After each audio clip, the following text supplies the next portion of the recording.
Hi friends, நம்ம தோட்டத்தில் ரெகுலராக ஒரு அக்கா வந்து தென்னை மர ரவுண்டுகள் இருக்கிற பூடெல்லாம் அறுத்துட்டு போவாங்க. இவங்க இந்த மாதிரி பண்ணுறதுனால அவங்களுக்கும் ஆட்டுக்கு தலை கிடைச்ச மாதிரி இருக்கும், நமக்கும் அந்த ரவுண்டு ஃபுல்லும் க்ளீன் ஆன மாதிரி இருக்கும். வாய்க்கால் தண்ணியை தோட்டத்துக்குள்ளே விட்டதுக்கப்புறமா நிறைய பூடு செடி அதிகமாக வந்துருச்சு.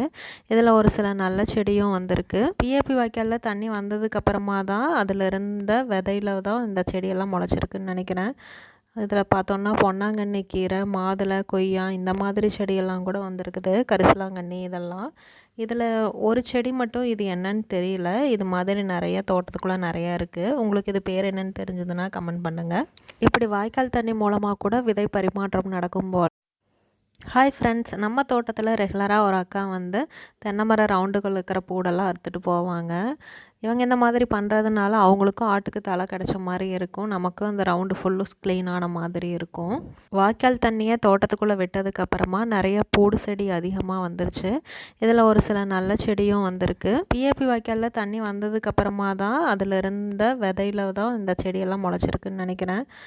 இதில் பார்த்தோன்னா பொன்னாங்கண்ணி கீரை, மாதுளை, கொய்யா இந்த மாதிரி செடியெல்லாம் கூட வந்திருக்குது. கரிசலாங்கண்ணி இதெல்லாம். இதில் ஒரு செடி மட்டும் இது என்னன்னு தெரியல. இது மாதிரி நிறைய தோட்டத்துக்குள்ளே நிறையா இருக்குது. உங்களுக்கு இது பேர் என்னன்னு தெரிஞ்சதுன்னா கமெண்ட் பண்ணுங்கள். இப்படி வாய்க்கால் தண்ணி மூலமாக கூட விதை பரிமாற்றம் நடக்கும் போல்.